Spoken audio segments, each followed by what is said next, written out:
사도행전 9장 32절부터 35절까지 말씀 제가 한 절, 여러분들이 한 절 읽겠습니다. 그때 베드로가 사방으로 두루 다니다가 룻다에 사는 성도들에게도 내려갔더니 거기서 엘리야라는 사람을 만나매 그는 중풍병으로 천사에게 누이지 못하더라. 베드로가 이르되 에니야야 예수 그리스도께서 너를 낫게 하시니 일어나 내 자리를 정돈하라 한데 곧 일어나니 룻다와 사람에 사는 사람들이 다 그를 보고 주께로 돌아오니라. 아멘. 우리가 인생을 살아가다 보면요, 감추고 싶어도 감출 수 없는 것이 있습니다. 무엇이 있을까요? 이런 것이. 제가 대학 때 너무 좋아했던 노래가 있었거든요. 우리 젊은 친구들은 그 가수를 어떻게 기억하는지 모르겠지만, 제가 대학 때 2001년, 2002년 이때는 성시경이 최고였습니다. 노래방 가면 성시경 노래를 그냥 다 따라 불렀어요. 남자들 다 따라 불렀는데, 그 성시경의 노래 중에 넌 감동이었어 라는 노래가 있어요. 아마 젊은 친구들도 들어봤을지 모르겠어요. 명곡이거든요. 진짜 명곡인데, 이 노래 가사는요 이렇습니다. 연인과 헤어진 거예요.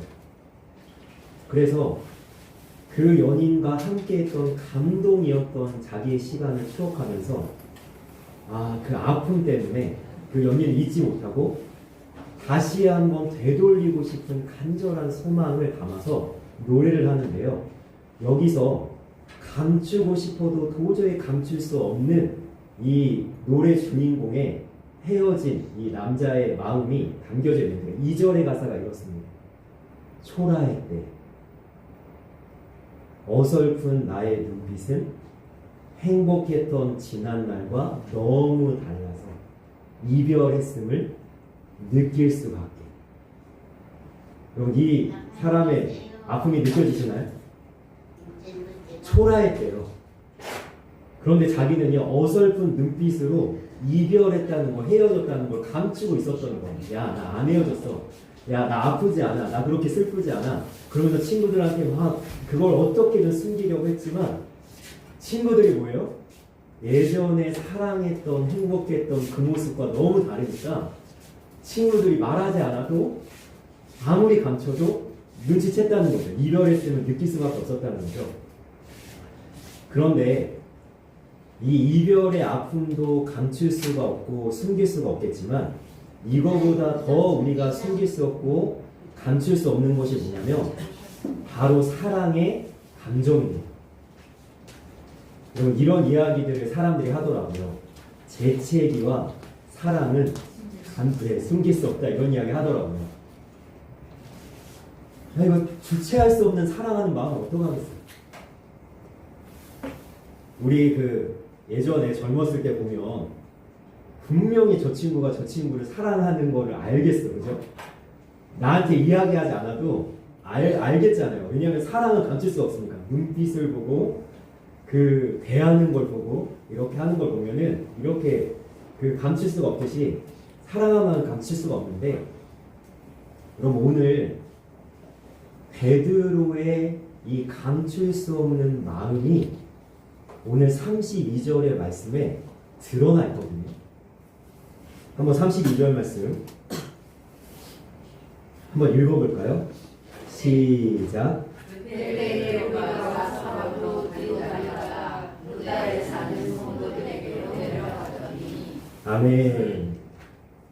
그때에 베드로가 뭐 했어요? 사방으로 두루 다녀요. 왜요? 여러분, 이 베드로의 모습을 한번 상상해 보십시다. 여러분, 사방으로 두루 다닙니다, 지금. 왜? 예수님을 사랑하는 마음이 너무나 가득해서 그것을 주체할 수가 없어서 마치 눈이 내리면은 강아지가 뛰어다니듯이, 눈밭을 뛰어다니듯이, 엄마가 집에 돌아오기를 기다리던 아이가 엄마가 문을 열고 들어오는 순간 막 뛰어가서 엄마 품에 안기듯이 이거를 도저히 주체할 수 없고 감출 수가 없으니까 주님을 사랑하는 그 마음으로 사방을 돌아다니면서 나는 주님을 사랑합니다. 주님을 믿으십시오. 제발 주님을 가까이 하십시오. 주님을 만나십시오. 이렇게 돌아다닐 수밖에 없는 베드로의 심정이 여기에 담겨져 있는 거죠. 저는 이 말씀을 준비하면서 우리 성도님들에게, 우리 자신에게 한번 질문해 봤으면 좋겠습니다. 우리는 주님을 얼마나 사랑하나요? 우리도 주님을 사랑하는 마음이 이렇게 주체할 수가 없습니까?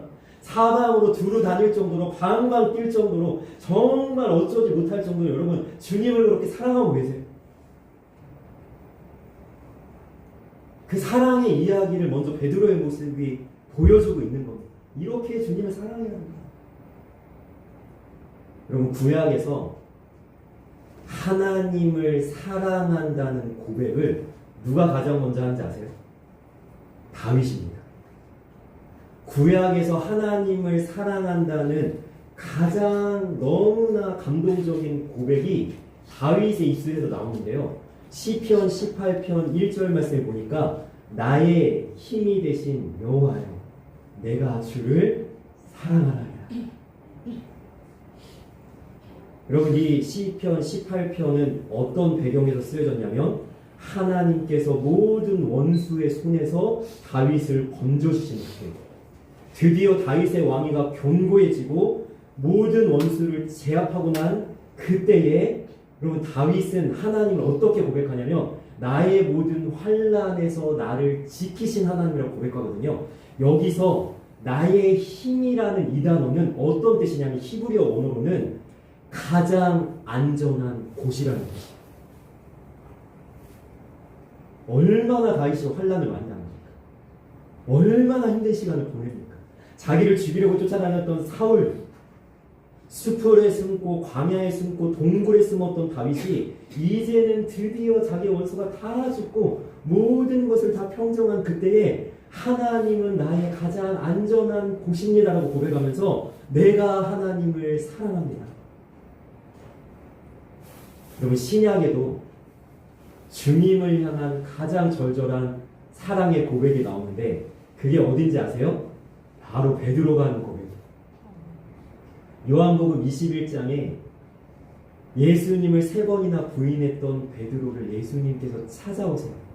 베드로가 예수님을 찾은 것이 아니라 예수님이 먼저 베드로를 찾아오셔서 뭐라고 물어보십니까? 내가 나를 사랑하느냐? 여러분이 베드로라면 고백할 수 있겠어요? 내가 주님 사랑한다고 고백할 수 있겠어요? 너무 어려운 질문 아닙니까? 그런데 주님이 그 앞에다 뭘 붙이십니까? 이 사람들보다 나를 사랑합니다.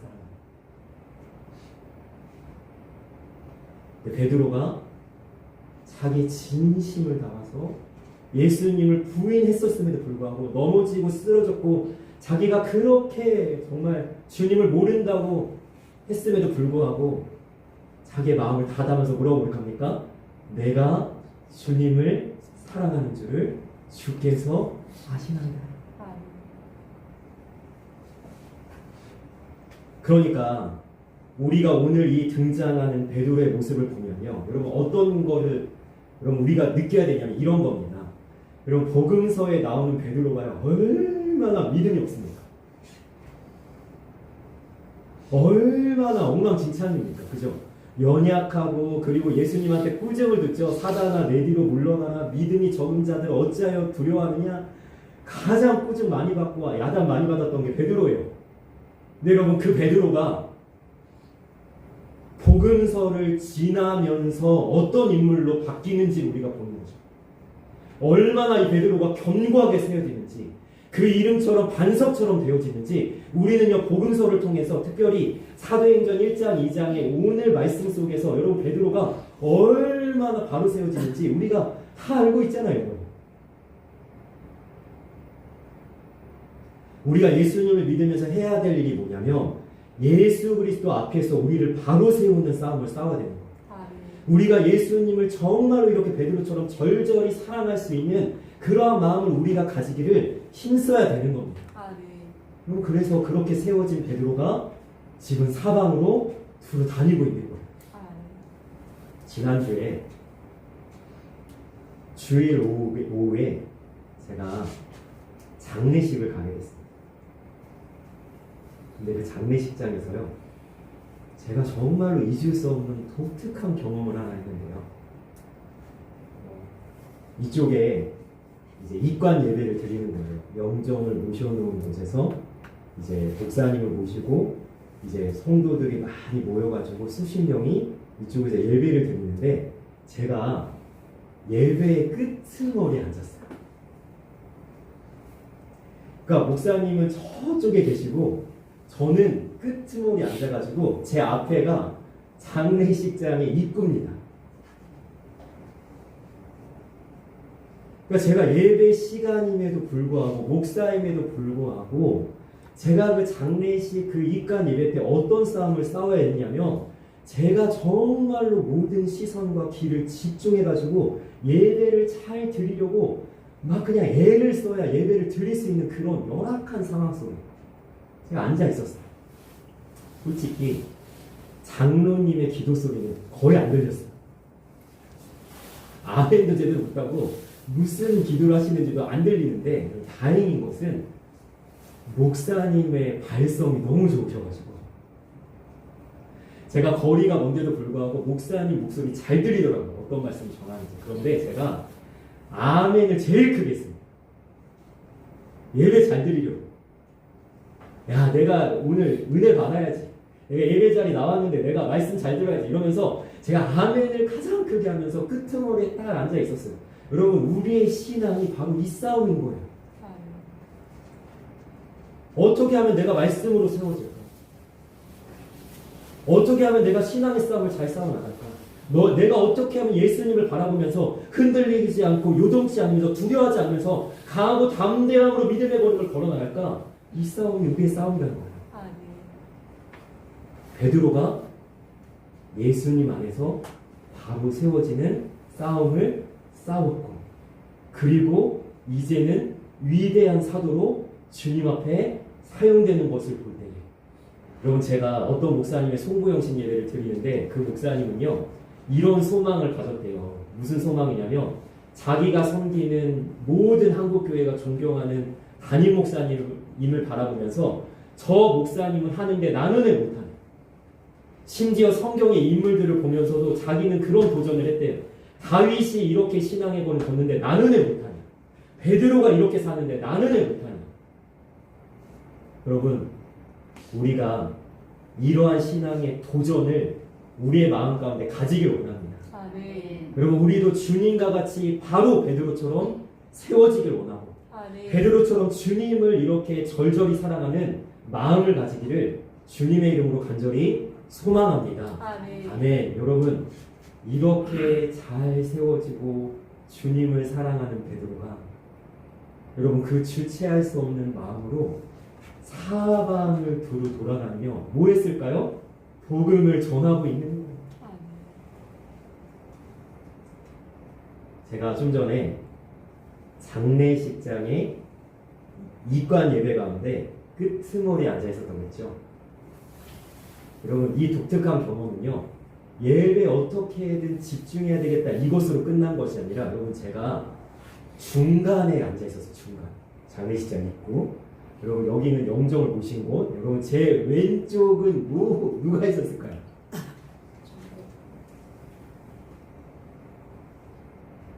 수십 명의 사람들이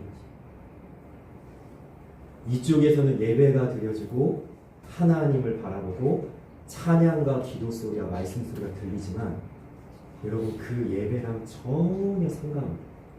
하나님한테 예배하든 말든, 여러분, 찬양 소리가 들리든 말든, 밥을 먹으면서 떠드는 사람들의 소리가 제 왼쪽에서 들려오는 거예요. 그러니까 제 오른쪽 귀로는요, 예배를 집중하려고 애쓰면서 동시에 왼쪽에서 들려지는 사람들의 떠드는 소리를 어떻게든 물리치려고. 그런데 그 예배를 드리면서 제 마음이 너무나 안타까워요. 여러분, 제 마음에 드는 소원이 뭐였을까요? 여기 하나님을 예배하지 않는 자들, 하나님을 알지도 못하는 자들, 주님을 거부하는 자들, 하나님을 부인하는 저 사람들, 이 제발 예배 소리를 듣고 다 예배 자리에 나왔으면 좋겠다.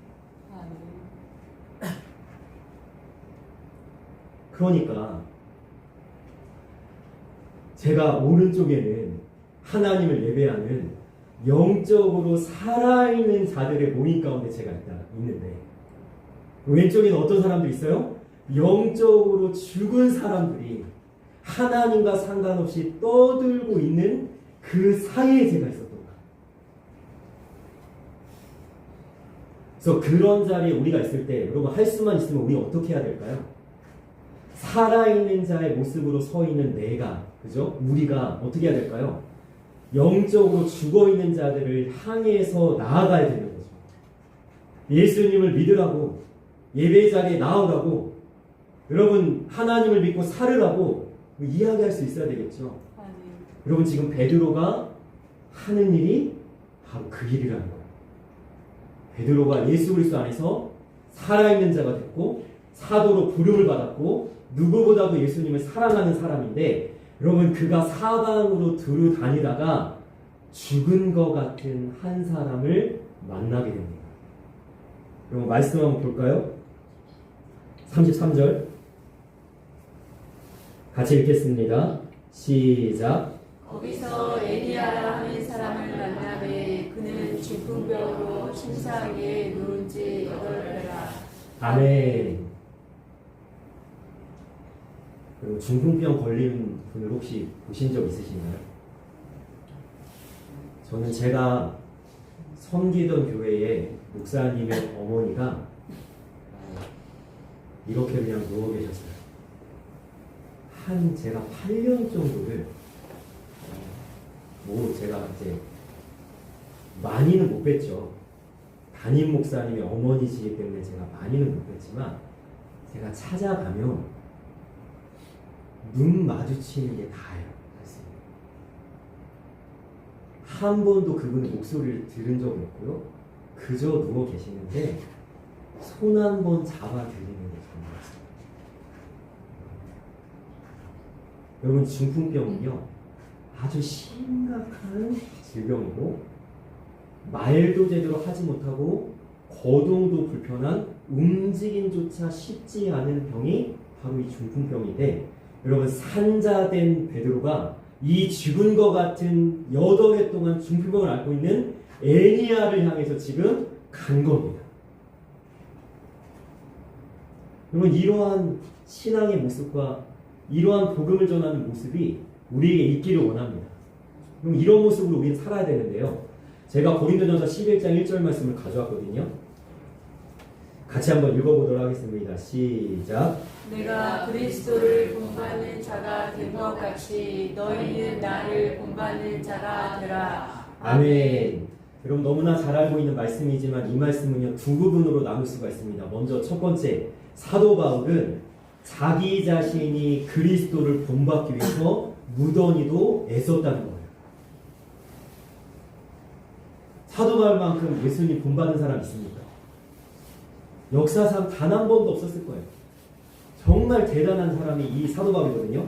나는 예수 그리스도를 본받기 위해서 이렇게 힘썼는데, 거기서 끝난 것이 아니라 더 나아가서 두 번째로 사도 바울은 뭘 힘썼습니까? 다른 이들로 하여금 나를 본받아서 궁극적으로 예수님을 닮아가도록 힘썼다는 거죠.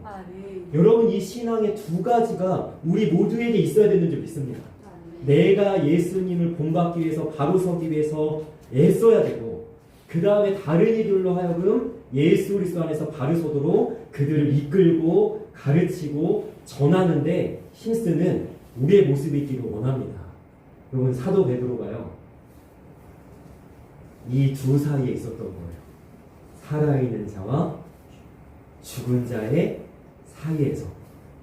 여러분 네가 살아있는 자의 모임 속에서 교제하고 믿음의 모습으로 살아가는 것, 요즘으로 얘기하면 교회 안에서만 신앙생활을 잘하는 것에서 만족하지 않고 교회 밖으로 나가 죽어가는 사람들, 영적으로 하나님과 멀어진 사람들을 향해서 나아갔다는 사실. 그리고 에리야라는 사람을 만난 겁니다. 여러분, 제가 장례식장에서 오른쪽에는 예배하고 왼쪽에는 예배와 상관없이 있는 사람들 사이에서 예배하기를 힘쓰면서 제가 성경에 나와 있는 한 장면이 떠올랐는데요. 그것이 일주일 내내 제 머릿속에서 떠나지를 않았어요. 그럼 어떤 장면이냐면 민수기 16장에 고라와 다단과 아비람이라는 이 사람들이, 여러분 이건 사람 이름이 아닙니다. 그냥 어떤 족속 이름이라고 보시면 되는데 당을 짓고 모세를 반역해. 야, 너만 하나님 아니야? 야, 너만 하나님이랑 교제하냐? 야, 네가 뭔데 우리의 지도자로 네가 우리 위에 군림하느냐? 야, 너나 나나 다를 게 뭐가 있냐? 하나님이 세우신 모세의 권위를 인정하지 않고 야, 우리도 지도자로 되자. 반역을 일으키니까 모세가 하나님께 납작 엎어서 기도할 때 하나님께서 땅을 벌리시고 이 모든 반역하는 이들을 집어삼키는데요. 여러분, 이 정도 되면요, 이스라엘 백성이 하나님께 덜덜 떨면서 잘못했으니까 이래야 되잖아요. 그런데 오히려 어떻게 하냐면 모세와 하나님을 더 원망해요. 니네 때문에 우리 가족들이, 우리 친족들이 죽었다. 그래서 영병이 퍼지기 시작합니다. 여러분, 영병 그때 당시에는 걸리면 그냥 바로 죽는 거예요. 사람들이 죽어나가는데요. 모세가 제사장 아론에게 얼른 이 명령을 내립니다. 너는 하나님께 구별되어 드린 거룩한 향로를 가져다가 빨리 가라 라고 이야기하는데, 영병이 퍼지고 있는 그 순간을 아론이 향로를 들고 막 뛰어가다가, 여러분 오늘 말씀 보십시오. 한번 읽어보겠습니다. 시작. 죽은 자와 산 자 사이에 섰을 때에 영병이 그치니라. 아멘. 여러분, 제사장 아론이 거룩히 구별되어 드려진 향로를 연병이 퍼져나가고 있는 지금 바로 죽은 사람 옆에 이제 산자가 있겠죠. 아론이 멈추지 않으면 퍼져나가겠죠. 근데 아론이 향로를 들고 섰을 때 여러분, 생명의 역사가 일어나기 시작한 거예요. 하나님의 능력의 역사가 펼쳐지기 시작한 거예요. 죽음의 세력이 멈추고 예수님의 생명의 역사가 그 자리에 펼쳐지기 시작한 겁니다. 여러분, 이것이 산자와 죽은 자 사이에서 우리가 해야 될 일인 줄 믿습니다. 왜냐하면 예수님께서 이 일을 하셨기 때문에. 여러분, 십자가가 어떤 의미입니까? 요한복음 3장 13절에 보니까 니고데모라는 사람과 예수님이 대화하면서 뭐라고 얘기하세요? 모세가 광야에서 노뱀을 든 것 같이. 여러분, 이스라엘 백성이 하나님 원망하다가 불뱀에 물려서 다 죽어가고 있을 때 하나님이 노뱀 하나를 만들어서 장대에 매달아서 높이, 왜요? 모든 사람이 볼 수 있도록, 그러면서 뭐라고 명령하십니까? 노뱀을 쳐다본 자는 다 살더라 라고 말씀하시는데, 여러분, 예수님의 십자가가 바로 그런 의미라는 거예요. 죽어있는 자, 멸망당하는 자, 심판받는 자는 예수님을 바라보고 믿기만 하면 뭐 한다는 거예요? 생명을 얻는다라고. 여러분, 예수님께서 산자와 죽은 자 사이에 서셔서 생명의 역사를 이루신 줄 믿습니다. 여러분, 예수님 때문에 누군가는 살고 예수님 때문에 누군가는 죽는 거예요. 여러분, 중간은 없습니다. 예수님 믿으면 살고 예수님 믿지 않으면 죽는 거예요. 예수님 믿으면 천국이고 예수님 믿지 않으면 지옥인 거예요. 여러분, 그 예수님께서 십자가에 들리셔서 산자와 죽은 자 사이에서 죽음의 세력을 끊으시고 생명의 역사를 펼치신 것처럼, 여러분, 우리도 이 땅에 살아가는 동안 산자와 죽은 자 사이에서 살아가요. 그죠? 여러분 주변에 믿음으로 살아가서 이미 영생을 얻고 심판에서 여러분 멀어지고 하나님을 예배하는 영적으로 살아있는 자가 있다 하면, 여러분 또 한편에는 어떤 사람도 있습니까? 아직도 예수님을 믿지 않고 아직도 하나님을 모른다고 하고 하나님을 예배하지 않는 영적으로 죽은 사람들이 있어요. 그 사이에 우리가 서 있을 때 이 예수님께서 하신 것 같이, 그리고 베드로가 죽은 자를 향해서 지금 나아간다 같이 우리도 복음을 전하고 예수님을 증거하는 믿음의 삶을 살아가시기를 주님의 이름으로 간절히 소망합니다. 아멘. 여러분, 베드로가 8해 동안 중풍병을 앓고 있던 애니아한테 가니까 여러분 어떤 일이 벌어졌을까요? 한 번도 일어나지 못하고 끙끙 앓으면서 여러분 말도 제대로 못하면서 꼼짝없이 누워있어야만 하는 이 죽은 것 같은 애니아가 어떻게 됐을까요? 여러분 살아나는 겁니다. 아멘. 여러분 베드로가 여러분 그를 살려내는 겁니다. 아멘. 여러분 일어나라 하니까 일어나는 겁니다. 아멘. 여러분들 중요한 말씀이 뭐냐면 34절 말씀 34절 말씀 다 같이 읽겠습니다. 시작. 베드로가 이르되 애니아야 예수 그리스도께서 너를 낫게 하시니 일어나 내 자리를 정돈하라 한데 곧 일어나니. 아멘. 여러분 베드로가 예수님의 이름을 가지고 나아가서 예수님을 전할 때 여러분 이 베드로의 마인드가 여러분 느껴지세요? 내가 하는 게 아니에요. 우리가 죽은 자를 살려야 됩니다. 우리가 죽은 자를 향해서 나아가야 됩니다. 우리가 복음을 전해야 됩니다. 그러면요 많은 사람들이 이야기해요. 전 전도 못해요. 전 예수님 이야기 잘 못하겠어요. 여러분 내가 하는 게 아니라니까요. 베드로가 이렇게 이야기하지 않습니다. 내가 너를 일으키니 내가 너를 살리리니 이렇게 하지 않습니다. 뭐라고 얘기해요? 예수 그리스도께서 아멘. 너를 낫게 하시니. 아멘. 여러분 베드로는 도구일 뿐인 거예요. 아멘. 오직 예수님의 이름으로만 이를 낫게 하고 이를 일으키고 이를 살리는 겁니다. 아멘. 여러분 우리가 나아갈 때 누구의 이름으로 나아가는 겁니까? 예수님의 이름으로 나아가는 거예요. 아멘. 내 이름으로 살아가는 거 아닙니다. 아멘. 나는 이미 그리스도와 함께 십자가에 못 박혔나니 그런즉 나는 죽고 내 안에서 그리스도가 사는 것입니다. 아멘. 여러분 베드로가 이것을 너무나 잘 알고 있었기 때문에 사도행전 3장 6절에 보니까 성전 미문에 앉아서 여러분 안진뱅이가 되어 평생토록 구걸만 하던 이 사람을 여러분 일으킬 때에 베드로는 알고 있었어요. 뭘 알고 있었습니까? 나에게 능력이 없다. 아멘. 그래서 이렇게 이야기하죠.